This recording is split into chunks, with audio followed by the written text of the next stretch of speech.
रामपुर नामक एक ग्राम है जो बहुत ही विशाल और बड़ा ग्राम है।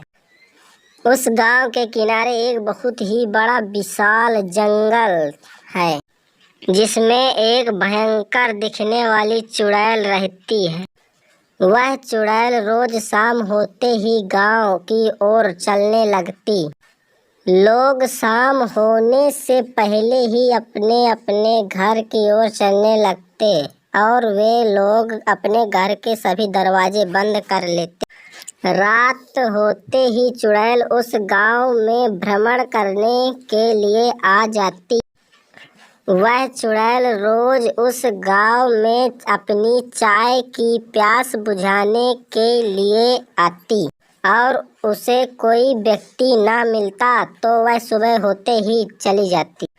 सुबह होते ही उस गांव के सभी लोग अपने अपने कार्यों में लग जाते।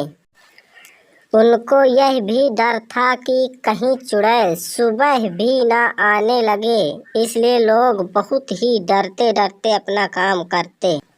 और शाम होते ही वह चुड़ैल फिर रोज की तरह आती और पूरा गांव घूमते घूमते हुए अपनी जंगल की ओर चलते चलते पहुंच जाती।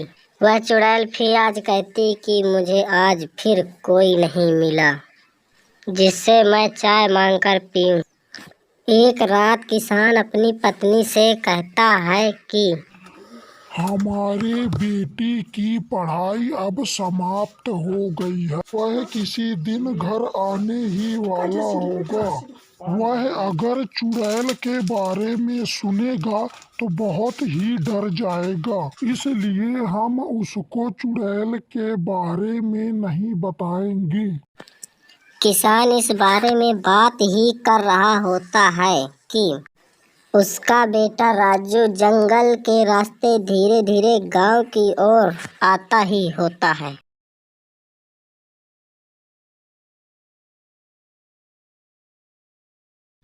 वह चल ही रहा होता है, तभी दूसरी ओर से चुड़ैल उसके सामने आ जाती है और वह चुड़ैल को देखकर बहुत ही भयभीत हो जाता है।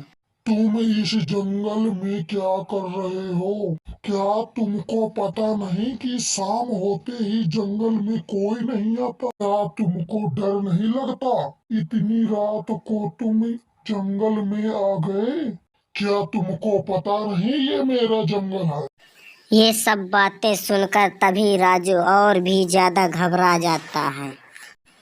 तभी राजू कहता है कि मुझे पता नहीं था ये तुम्हारा जंगल है। मैं अपनी पढ़ाई पूरी करके शहर से अपने गांव जा रहा हूँ। मैं अपने माता पिता के पास जा रहा हूँ, जो कि इसी जंगल के बगल में रामपुर नाम का गांव है। मेरे माता और पिता उसी गांव में रहते हैं और वहाँ पर किसानी करते हैं। तभी चुड़ैल कहती है, मैं वहाँ रोज शाम होते ही जाती हूँ और सुबह होते ही लौट आती हूँ, इसलिए कि मुझे कोई वहाँ पर इंसान मिलेगा जिससे मैं चाय पीने की आशा कर सकूं। मेरे को लगता है कि वह व्यक्ति तुम हो जिससे कि चाय की उम्मीद कर सकती हूँ। मैं अब तुमसे ही चाय पीने की आशा कर सकूं। वहाँ पर कोई भी इंसान नहीं दिखाई देता और मैं सुबह होते ही अपने जंगल आ जाती हूँ। मैं इतने वर्षों से उस गांव में जाती हूँ, लेकिन मुझसे डरकर लोग डर के मारे दरवाजा खिड़की बंद कर लेते हैं और मैं सुबह होते ही अपने जंगल चली आती हूँ। अब बताओ तुम कि मैं क्या करूँ? थोड़ी देर सोचने के बाद राजू बोलता है कि अगर तुमको मैं गांव वालों से कहकर तुम्हारे लिए चाय बनवा कर ले आऊं तो तुम इस जंगल को छोड़कर और उस गांव को छोड़कर चली जाओगी। अगर आपको मुझ पर यकीन हो तो मैं गांव वालों से कहकर अच्छी चाय बनवा कर दिलवा दूंगा, लेकिन तुमको चाय क्यों चाहिए?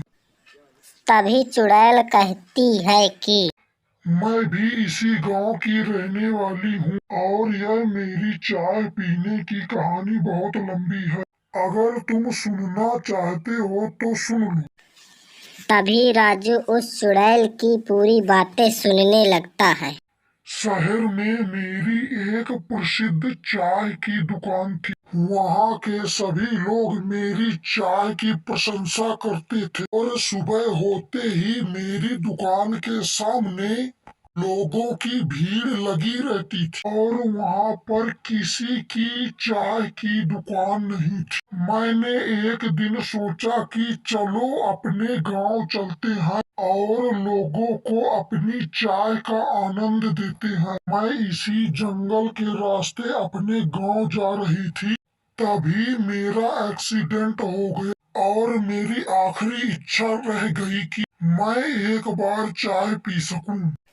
तभी राजू बोलता है कि मैं तुमसे वादा करता हूँ कि मैं तुम्हें कल चाय अवश्य लाऊंगा।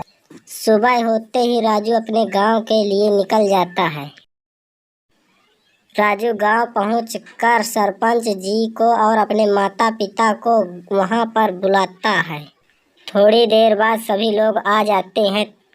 फिर राजू बोलता है कि मैं रात में गांव आ रहा था, तभी मुझको चुड़ैल मिली। वह चुड़ैल बिल्कुल भी बुरी नहीं है, लेकिन यहाँ पर सारे लोग घबरा जाते हैं। उसकी अंतिम इच्छा थी कि वह चाय पिए और इसीलिए वह रोज रात को गांव आती है।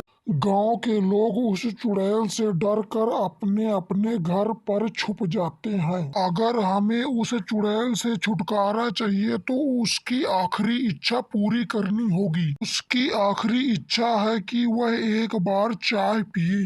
मैं उससे वादा करके आया हूँ कि मैं तुम्हें चाय अवश्य लाऊंगा।